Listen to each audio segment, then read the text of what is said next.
안녕하세요. 다들 뒤늦은 호우에 안전하고 무사하신가요?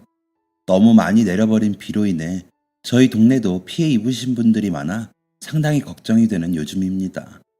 뉴스에도 너무 가슴 아픈 이야기들이 많아 마음이 아프기도 하고요. 작은 성의나마 기부를 하긴 했는데 직접 가서 복구 작업을 돕는 일이 제일 좋겠죠. 저도 제가 할 수 있는 선에서 작은 손이지만 더 보태볼 생각입니다. 그러면 더 빨리 일상으로 돌아갈 수 있을 테니까요.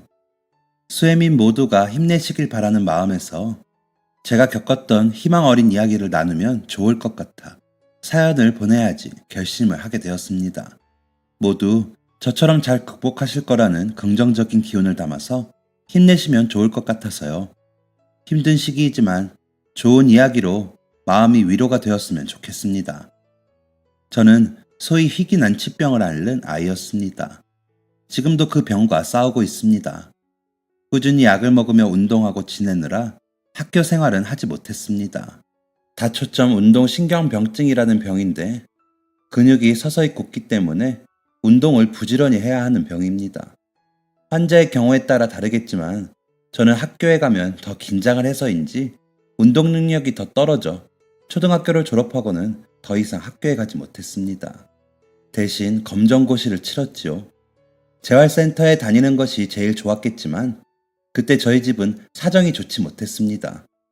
아버지는 계시지 않았고 엄마가 혼자 동네 마트와 식당에서 밤낮으로 일하시며 저를 키우셨죠. 그래서 더 나빠지지 않게만 약을 먹으며 지내는 것이 그 당시에는 최선이었습니다.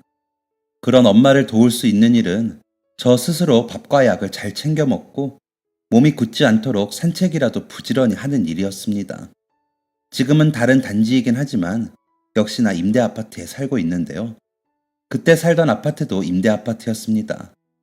그래서인지 노인분들도 많아 아침, 점심, 저녁에 아파트 단지를 빙빙 돌며 산책을 하는 저에게 너는 왜 학생이 학교를 안 갔어? 학교 안 다녀? 날라리야? 잘렸어?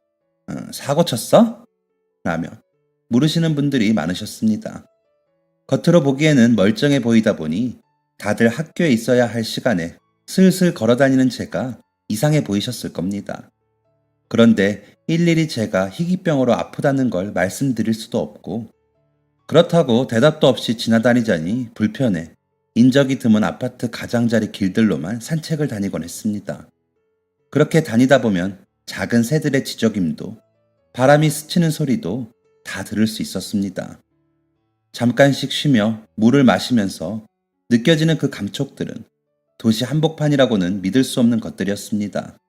게다가 아파트 뒤편으로 동네에서 가장 큰 산과 맞닿아 있어 그쪽을 걸을 때면 더 그렇게 느껴졌습니다. 특히 여름에는 꼭 등산로를 걷는 것 같은 느낌이었습니다.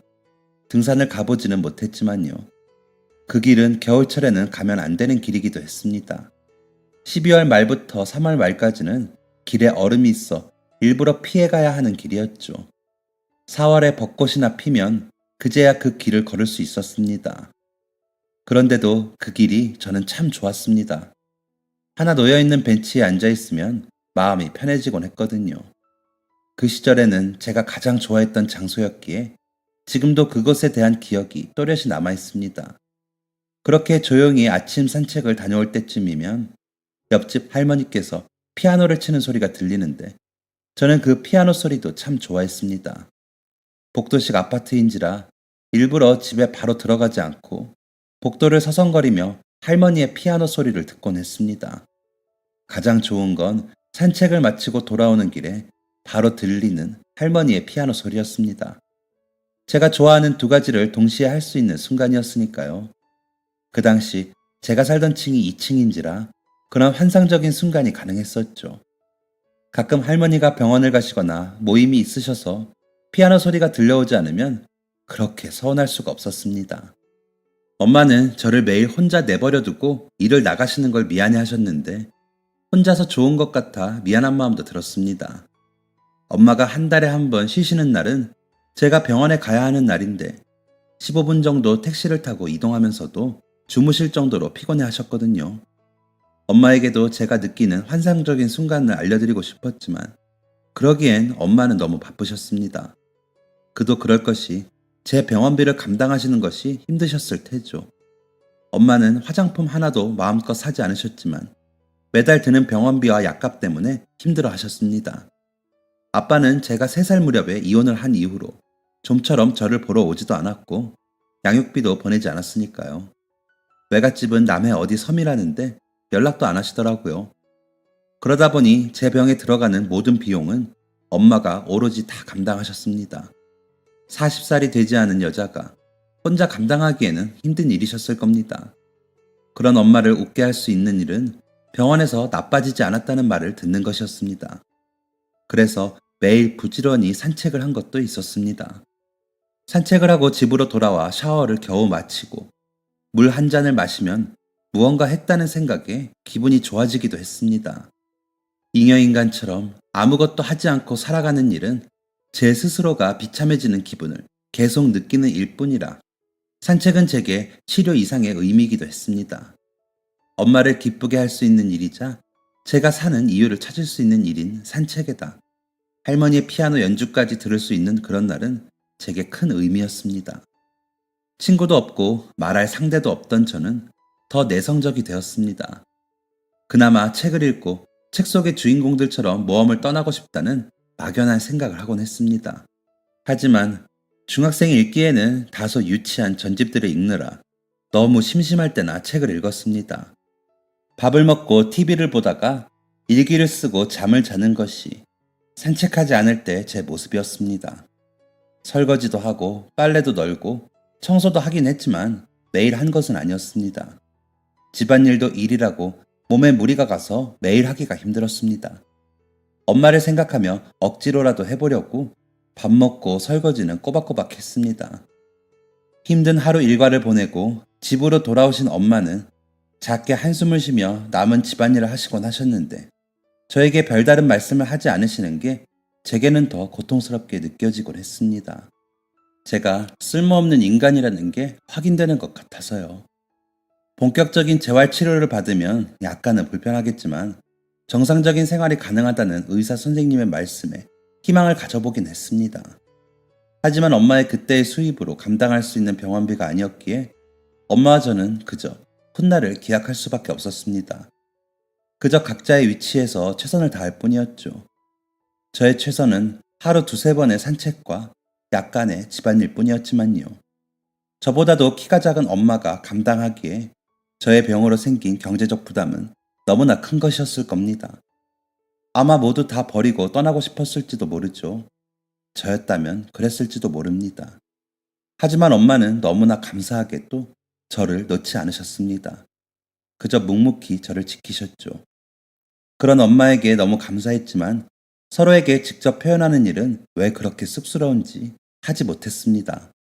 그러다 보니 더 산책과 할머니의 피아노 연주에 마음을 뺏겼던 것 같습니다.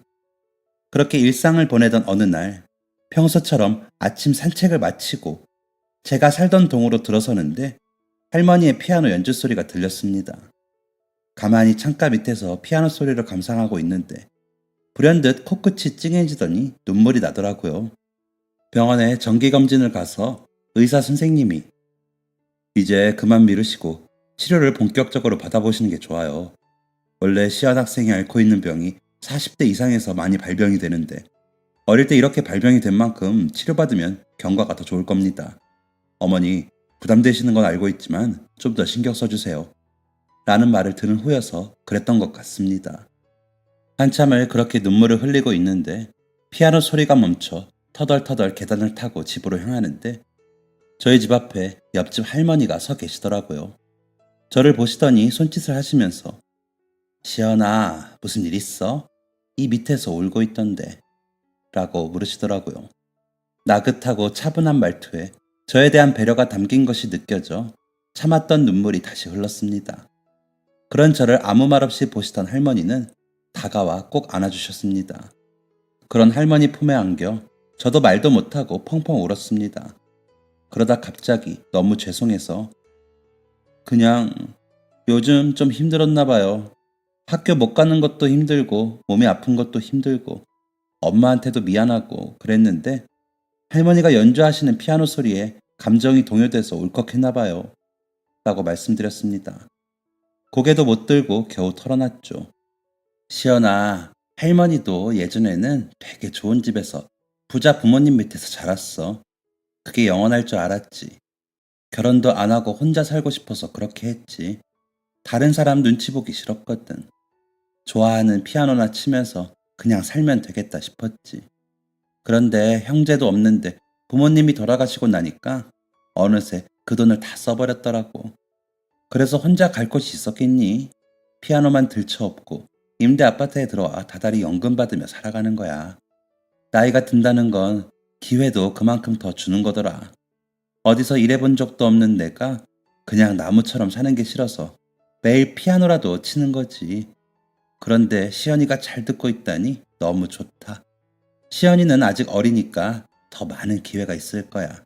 아직 포기하고 울기는 너무 이르다.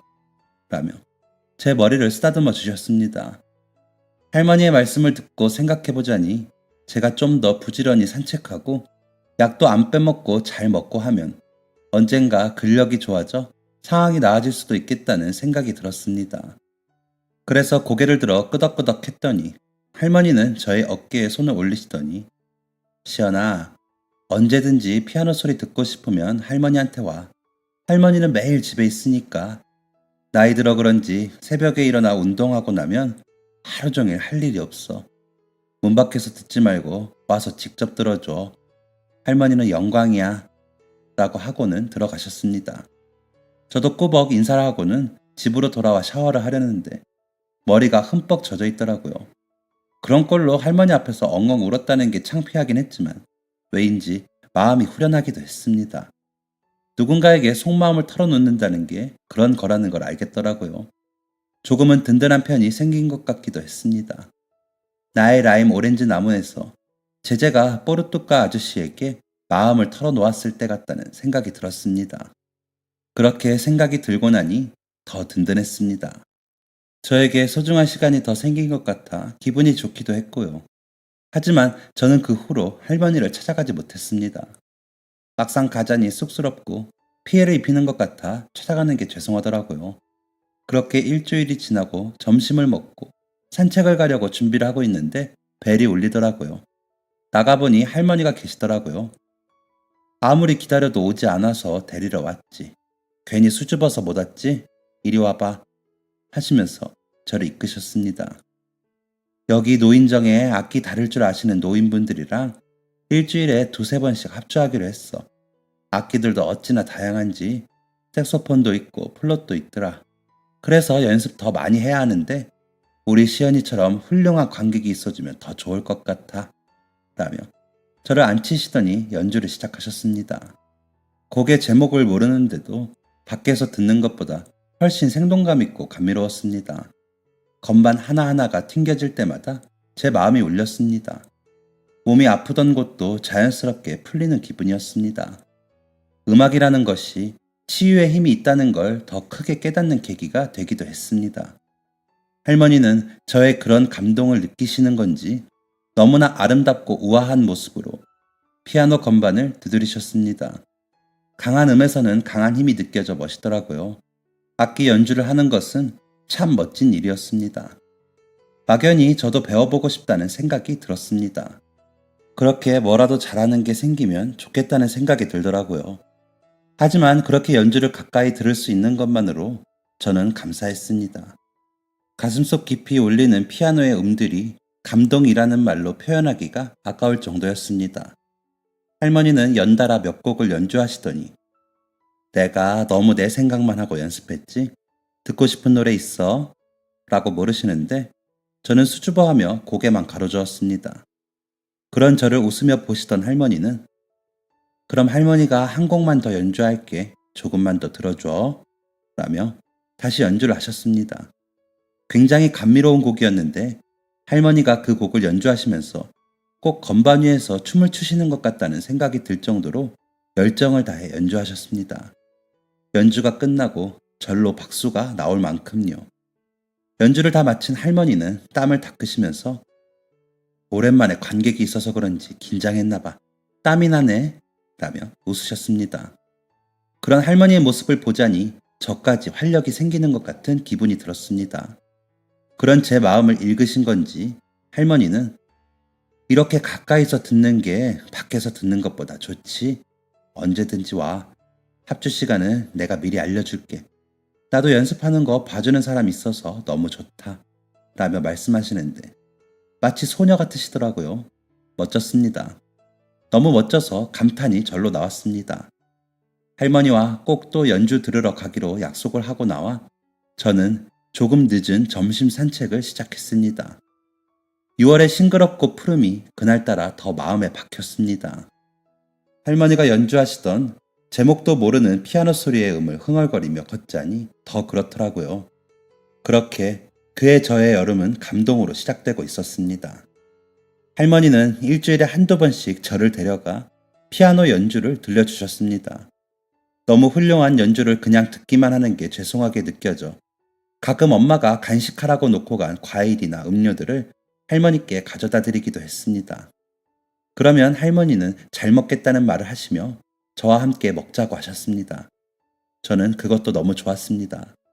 누군가와 함께 뭘 먹는 일은 저에게는 가끔 있는 일이니까요. 엄마는 바쁘셨고 들어오시면 밤 늦은 시간이라 함께 먹는 일은 병원 가는 날이나 돼야 하니까요. 그래서 할머니와의 시간이 더 소중했습니다. 그렇게 할머니와 시간을 보내면서 별거 아닌 일들에 대해 듣고 웃으면서 저는 조금은 밝아졌습니다. 처음에 저는 잘 몰랐는데 경비 아저씨께서 요즘 좋은 일 있나 봐? 표정이 좋아졌어. 라고 하시더라고요.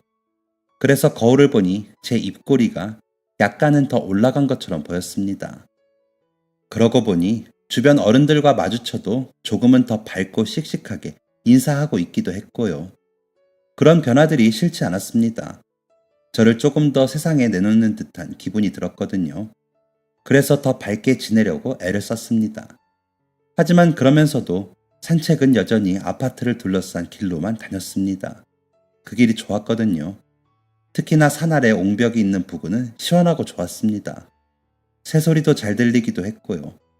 비가 오는 날이면 우산을 드는 것이 힘들어 우비를 입고 걸었는데 그 부근에서 들리는 빗소리는 다른 곳과는 다른 울림이 있었습니다. 제가 아는 가장 자연에 가까운 곳이었던 것 같습니다. 그래서 더 좋아했던 것 같기도 하고요. 지금 사는 곳은 아파트 주변이 다 도로라 그런 점이 아쉽다고 느끼거든요. 엄마는 오히려 가파른 길이 없어 산책하기 좋은 것 아니냐고 하시지만 저는 그때 그 산책로가 그립습니다.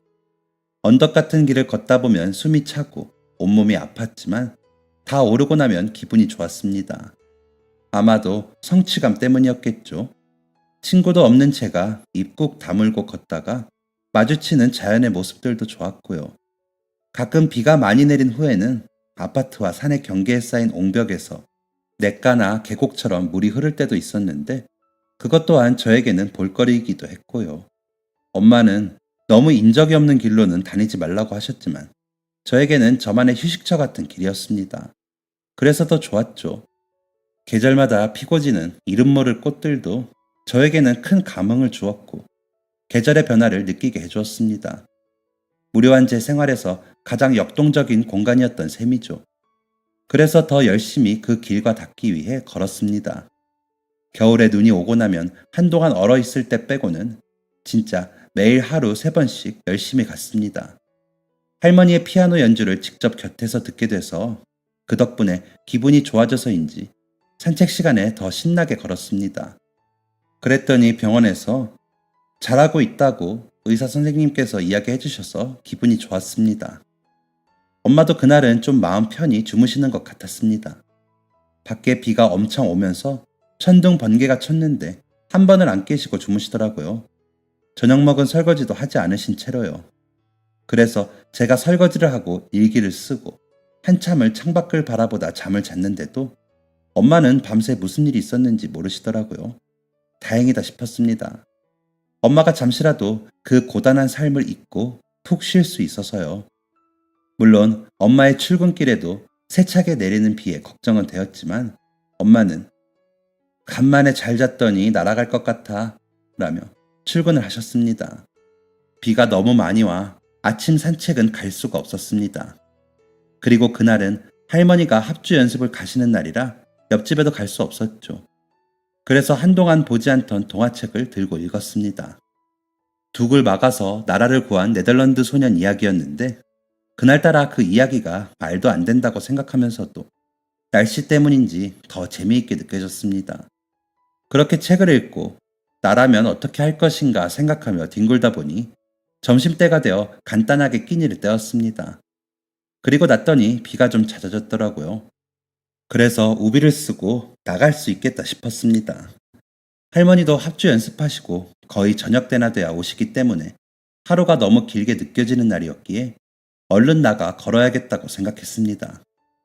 비가 많이 와 습하고 더운 날씨에 우비 안은 금방 땀으로 차오르며 더 쉽게 숨이 가빠졌지만 아침 산책을 건너뛴 만큼 더 열심히 걸었습니다.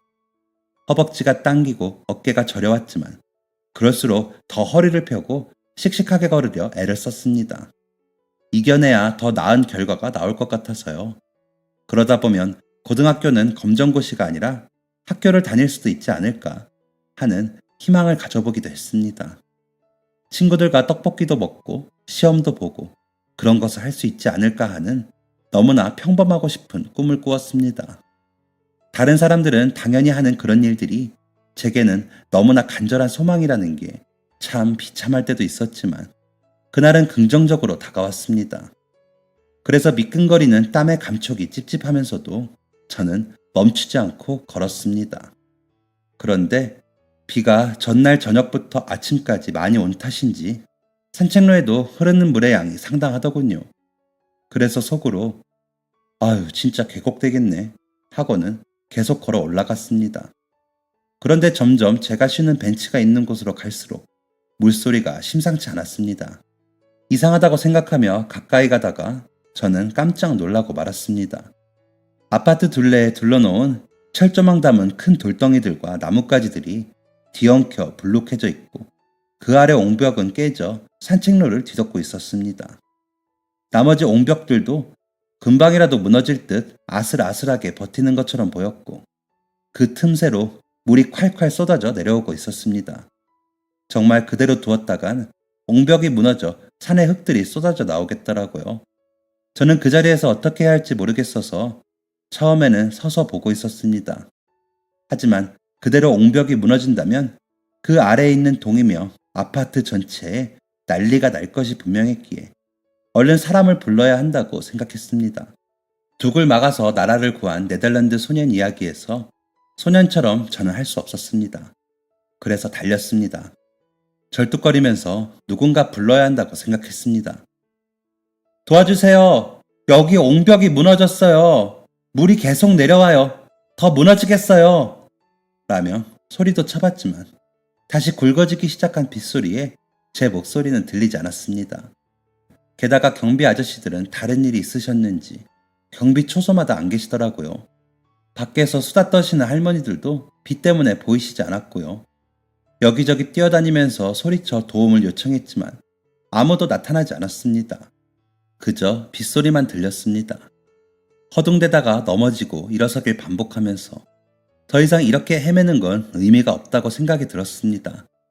다시 옹벽이 있는 곳으로 올라가 보니 아까보다 물은 더 많이 흐르고 있었고 돌덩어리들도 더 떨어져 있었습니다.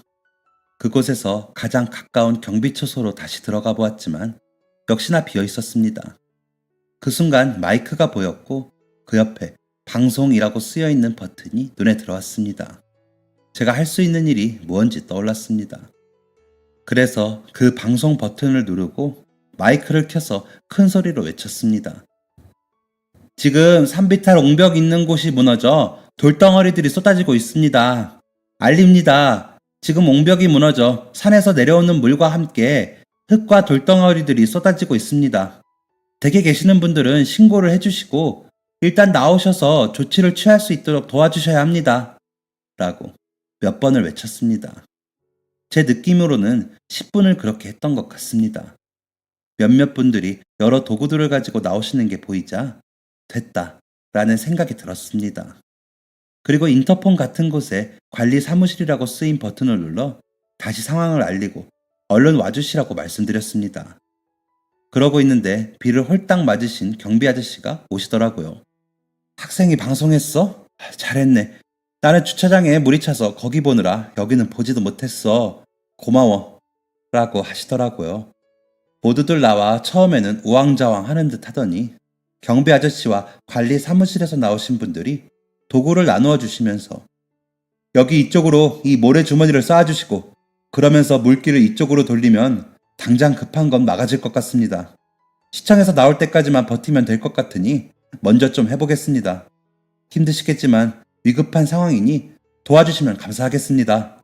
라고 하시니 모두들 마치 미리 연습이라도 한 것처럼 척척 움직이셨습니다.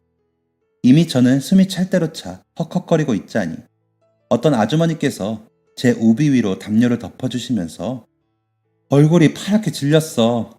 이거 덮고 이쪽으로 와. 라며 저를 경비실 한쪽에 앉게 해주셨습니다. 그렇게 1시간쯤 사람들이 일사불란하게 움직이며 일을 하시더니 어느새 무너졌던 옹벽 위로는 모래주머니가 덮여 쌓여 있었고 거센 폭포 같던 물길은 두세 갈래로 나눠져 약한 물줄기가 되어 있었습니다. 그제야 도착한 시청에서는 어휴, 다들 너무 고생하셨습니다. 이렇게 다들 힘써주신 덕분에 큰 변을 막았습니다. 대단하십니다. 라며 박수를 치셨습니다. 그 모습을 보자니 마음이 뿌듯했습니다. 그때 경비 아저씨께서 저를 가리키시면서 저 학생이 방송을 해서 다 나오셔서 도와주셨어요. 저 학생 아니었으면 정말 큰일 날 뻔했습니다. 라고 큰 소리로 말씀하셨습니다. 그러자 아, 학생이 방송한 거야? 대단하네. 진짜 큰일 했다. 라며 그 자리에 모인 분들이 모두 박수를 쳐주셨습니다. 갑자기 주목을 받으니 부끄러웠는지 몸이 더워지면서 어지럽더라고요. 그러더니 저는 기억이 나지 않습니다. 아마도 비를 맞으며 이리저리 뛰어다니고 넘어지고 하면서 무리를 했던 모양이에요. 기절을 한 것이었습니다. 눈을 뜨니 제가 다니는 병원 응급실이었고 엄마가 제 손을 붙들고 침대에 고개를 숙이고 계셨습니다. 제가 엄마! 라고 부르니 눈이 퉁퉁 부은 엄마가 저를 보시더라고요. 시연아, 오늘 같은 날은 그냥 좀 집에 있지. 왜 나가서 이렇게 고생을 해? 라고 하는 엄마에게 엄마, 근데 내가 거기 안 갔으면 진짜 아파트에 큰일 날 뻔했대. 내가 보길 잘했지? 라며 웃어 보였습니다. 엄마는 그런 저를 보시면서 다시 흑흑흑 하면서 우시더니 그러다 너 잘못되면 엄마는 어떻게 사니? 엄마는 너밖에 없는데 라며 더 크게 우시더라고요. 엄마에게 그런 이야기를 들어본 적이 처음이라 당황스러웠지만 한편으로는 기뻤습니다. 엄마가 저를 얼마나 사랑하는지 직접 듣고 나니 제가 쓸모없는 잉여인간이 아니라는 생각이 들었거든요. 그래서 저는 우는 엄마를 보며 웃었습니다. 너무 좋아서요. 엄마는 그런 채 머리를 쓰다듬으셨습니다. 크게 이상이 생긴 건 아니지만 한동안 조심하라는 의사 선생님의 말씀을 듣고 집으로 돌아오는데 문 앞에 뭐가 잔뜩 있더라고요. 가까이 가보니 이런저런 간식서부터 쪽지들이 잔뜩 붙어 있었습니다. 내용은 고맙다, 건강해라, 아프지 마라, 아파트를 구한 영웅이다, 대단하다, 매일 우리 아파트를 지키고 있었다 등등 칭찬하는 말과 제가 아픈 것을 어떻게 알았는지 응원하는 말들이 잔뜩 쓰여 있었습니다. 뭔가 기분이 좋으면서 가슴이 벅차오르면서 보람이 있었습니다. 엄마는 잔뜩 쌓인 물건들과 쪽지들을 집 안으로 옮기시면서 아이고 우리 딸 덕분에 우리 이 아파트 유명인사 되겠네 라며 그제야 웃으셨습니다. 엄마의 웃는 얼굴을 보니 저 또한 마음이 놓여 다시 웃었고요. 저녁에는 죽을 끓여 엄마와 나누어 먹으면서 뭐가 그리 좋은지 계속 웃었습니다. 쪽지들 속의 응원들이 너무 감사했거든요. 그날 잠들기 전에 쓴 일기에는 다른 날보다 쓸 말이 많아 평소보다 3장을 더 쓰고 잠을 잤습니다. 받은 쪽지들은 노트에 하나하나 펴서 붙였고요. 그런 관심을 처음 받다 보니 너무 좋았습니다. 그리고 다음날 아침이 밝고 엄마와 저는 다시 일상으로 돌아가기 위해 준비를 마치고 집을 나섰습니다. 그러고는 다른 날과 다름없이 엄마는 출근을 하셨고 저는 산책을 나갔습니다. 비가 그치고 나니 임시로 막아둔 옹벽은 다시 공사를 하려고 사람들이 그쪽에 많더라고요. 그래서 다른 곳을 걸으며 산책을 했습니다. 그렇게 엄마와 저는 일상을 다시 열심히 살았습니다. 저희는 더 나빠질 수 없었으니까요. 그러면 정말 큰일 나니까요. 그런데 저희에게 기적이 일어났습니다. 옆집 할머니가 저에게 초대장 한 장 주시면서 여기 주차장에서 우리 노인정에서 합주하는 양반들이 공연할 거야. 시연이 널 위해 하는 거니까 엄마한테 말씀드려서 둘이 꼭 와. 라고 하시더라고요. 그래서 초대장을 읽어보니 최시연 양을 위한 연주회 라고 적힌 글씨가 보였습니다. 할머니, 이게 뭐예요? 라고 되물었더니 할머니는 웃으시면서 오기나 해. 부녀회에서 주관하는 거니까 엄마 모시고 와. 라고 하셨습니다. 그래서 그날 저녁에 집으로 돌아오신 엄마에게 보여드리며 말씀드렸더니 엄마는 가만히 초대장을 보시더라고요. 그러시더니 우리 시연이 덕에 엄마가 별 경험을 다 해본다. 알았어. 엄마가 식당 사장님께 말씀드려서 가볼 수 있게 해볼게. 라며 웃으셨습니다. 기분 좋았습니다. 칭찬의 쪽지와 온갖 선물을 받은 것도 모자라 저를 위한 연주회라니요. 감격스럽고 꿈꾸는 기분이었습니다. 너무 감사하면서 좋았습니다. 무엇보다 엄마가 저처럼 음악으로 치유받을 수 있길 바랐습니다. 그럼 엄마의 삶이 조금은 나아질 것 같아서요. 엄마와 제가 세상으로부터 버림받은 것 같았는데 그때는 모두에게 사랑받는 기분이었기 때문에 너무 기뻤습니다. 제가 살아오며 외롭다고 느꼈던 모든 순간이 보상받는 기분이었다고 할까요? 가슴이 뻐근하게 차오르는 게 느껴졌습니다. 그날부터 연주회 날만 기다렸습니다. 괜히 콧노래를 흥얼거리며 연주회에 대한 기대감을 키웠습니다. 그러면서 그래봤자 고작 이틀인데도 너무 길게 느껴져 애가 탔습니다. 산책을 다니면서도 제 이름이 걸린 연주회가 열린다는 생각에 괜히 웃음이 피식피식 났습니다. 할머니는 연주회 연습 때문인지 좀처럼 보이지 않으셨습니다. 여쭤보고 싶은 게 많았는데 갈 때마다 안 계셔서 답답했습니다. 연주회 당일이 되니 자동차로 가득했던 주차장이 비워졌습니다. 그러더니 단상 같은 무대가 놓이는 것을 시작으로 전자 건반이 놓였고 다른 악기를 든 연주자 할아버지, 할머니들이 모이시더니 연습을 하셨습니다. 저희 집에서도 훤히 보여 내려다보는데 발이 동동 굴러질 정도로 좋았습니다. 처음 보는 광경에 설레기도 했고요. 엄마는 일찍 오시면서 연주자분들 드린다고 장미꽃을 한 송이씩 포장해 사오셨습니다. 너무 감사한데 이것밖에 못한다며 아쉬워하시면서요. 연주회 시간이 가까워지자 사람들이 삼삼오오 모여들기 시작했습니다. 엄마와 저는 늦지 않게 도착해 맨 앞자리에 앉아 연주회가 시작되길 기다렸습니다. 연주회 시작 시간이 되니 부녀 회장님이 마이크를 들고 나오시더니 안녕하세요. 다들 잘 지내셨죠? 오늘 이 자리는 우리 노인정에서 그동안 합주를 연습하셨다고 해서 그 연주를 듣기 위해 모인 자리입니다. 다들 초대장 받으셨죠? 보시면 아시겠지만 우리 이 앞에 최시연 양을 위한 자리이기도 한데요. 우리 시연 양은 학교에 다니지 않아요. 아니, 다니지 못하고 있습니다. 그게 시연 양 잘못이 아니고요. 몸이 안 좋아서 불가피하게 검정고시를 치르고 집에서 요양을 하고 있다고 합니다. 라고 하시는데 온몸이 불에 타는 것처럼 뜨거워지는 게 느껴졌습니다. 제가 잘한 일을 칭찬받기만 할 줄 알았는데 사람들 앞에서 아픈 것까지 다 알려져야 하는 자리라고는 생각도 못했거든요. 병명은 너무나도 생소한 다초점 운동신경병증이라고 하는데 들어도 잘 모르시겠죠? 저도 이번에 처음 알게 되었습니다. 그런데 이 병이 재활치료를 받아야 하는데 우리 시연 양은 엄마가 혼자 키우시느라 형편이 어려워서 받지를 못했대요. 대신 그 부담을 줄이고자 시연 양 혼자서 매일 아침, 점심, 저녁으로 아파트 둘레길을 돌면서 운동을 하면서 버티고 있는 중이라고 합니다. 그러다 이번 옹벽이 무너진 것도 처음 발견했고 그걸 알리려고 여기저기 뛰어다니다가 실신해서 응급실에 다녀오기도 했답니다. 저는 그 이야기를 듣고 눈물이 났어요. 아직 어린 시연 양이 엄마를 도우려고 혼자서 우비를 입고 나선 길에 여러 사람을 구한 거잖아요. 너무 대견하고 안쓰럽더라고요. 라고 부녀 회장님이 말씀하시자 엄마는 고개를 들지 못하고 우셨습니다. 저도 약간 눈물이 나기 시작했고요. 부녀 회장님은 잠시 말을 멈추고는 엄마를 보다가 떨리는 목소리로 다시 말을 시작하셨습니다. 힘든 상황인데도 좌절하지 않고 누구의 도움을 바라지도 않고 열심히 살고 있는 우리 시연양과 시연양 어머니께 박수 좀 보내주세요. 힘내시라고. 그리고 한 가지 더 말씀드리고 싶은 게 저희가 이번에 시연양 덕을 톡톡히 봤잖아요. 그래서 이제는 우리가 갚아줄 차례인 것 같아요. 그러기 위해서 오늘 우리 어르신들이 며칠을 쉬지도 못하고 연주 준비를 하셨어요.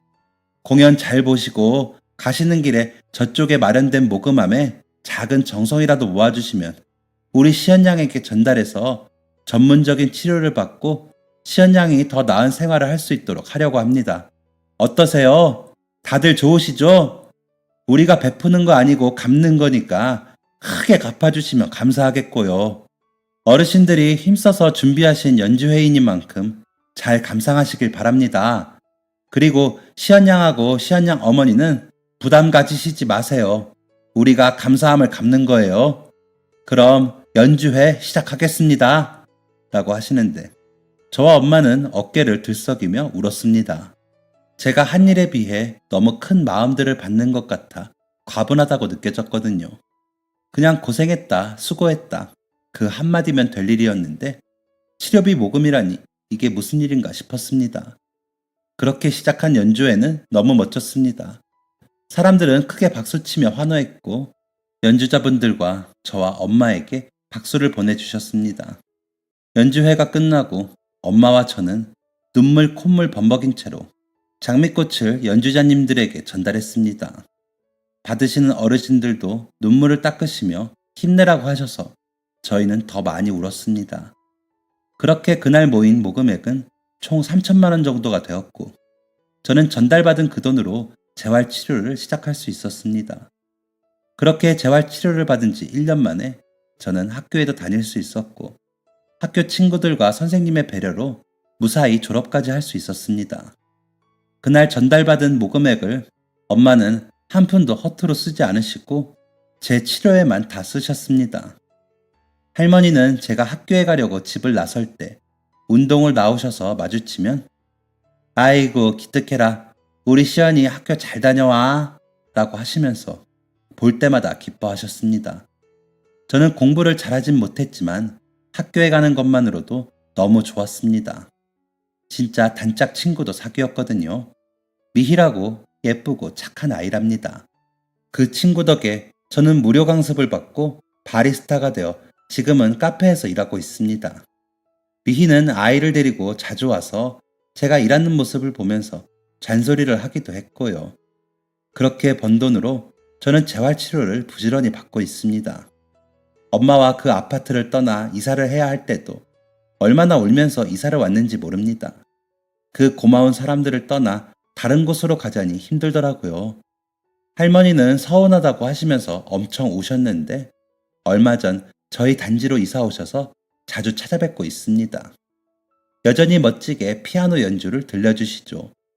엄마는 제 치료비가 해결됐고 제가 일을 시작하고 나니 식당 일은 그만두시고 마트 일만 하시게 돼서 저와 저녁에 산책을 함께 다니신답니다. 그 덕에 엄마랑 수다가 늘어서 이제는 서로에 대해 모르는 게 없는 모녀 사이가 되었습니다. 그렇게 저는 아직도 병과 싸우고 있습니다. 하지만 저는 사람들이 만들어주신 기적을 체험했습니다.